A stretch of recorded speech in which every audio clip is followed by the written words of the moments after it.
அனைவருக்கும் வணக்கம். நான் உங்கள் ஜோதிடர் முருகப்பிள்ளை. இன்று பார்க்க போகும் தலைப்பு, தமிழகத்தில் இந்த மாதம் ஏப்ரல் 23ஆம் தேதி 2026 ஏப்ரல் 23ஆம் தேதி தமிழக சட்டசபை தேர்தல் நடைபெறுகிறது.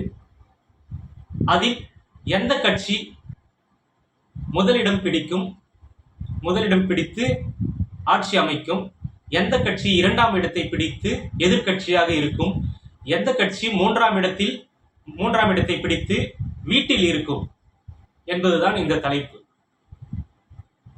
நான் ஏற்கனவே அனைத்து அரசியல் தலைவர்கள், முதலமைச்சர் வேட்பாளர்கள் அவருடைய ஜாதகத்தெல்லாம் கடந்த வீடியோவிலே சொல்லி இருப்பேன்.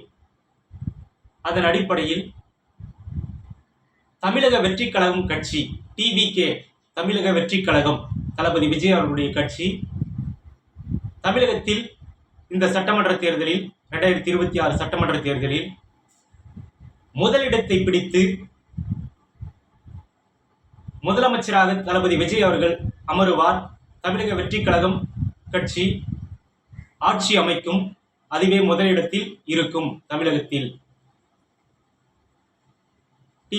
டிவிகே கட்சி முதலிடத்தை பெறுகிறது, அதுதான் ஆட்சி அமைக்கப் போகிறது. தளபதி விஜய் அவர்கள் முதலமைச்சர் ஆகப் போகிறார்கள்.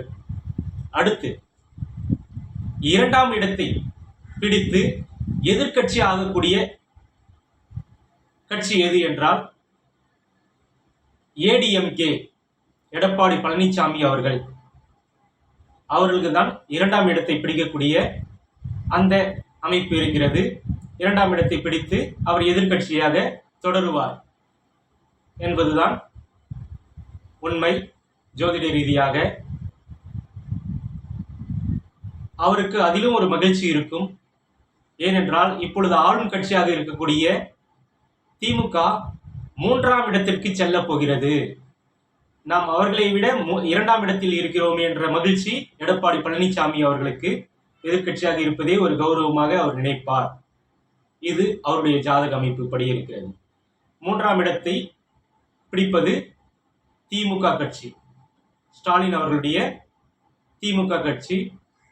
இந்த கட்சி பெரும்பாலும் அனைவரும் வீட்டில் அமர்ந்து வேடிக்கை தளபதி விஜய் அவர்கள் முதலமைச்சராக இருந்து ஆட்சி நடத்துவதை வேடிக்கை பார்ப்பவர்களாகவே இருப்பார்கள்.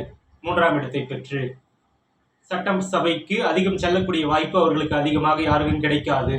அவர்கள் வீட்டில் அமர்ந்து வேடிக்கை பார்க்க வேண்டும். இதுதான் அவர்கள் மூன்றாம் இடத்தை பிடிக்கிறார்கள். திமுக கட்சி ஸ்டாலின் அவர்கள் வீட்டில் அமர்ந்திருப்பார், அவருக்கு நேரம் சரியில்லை.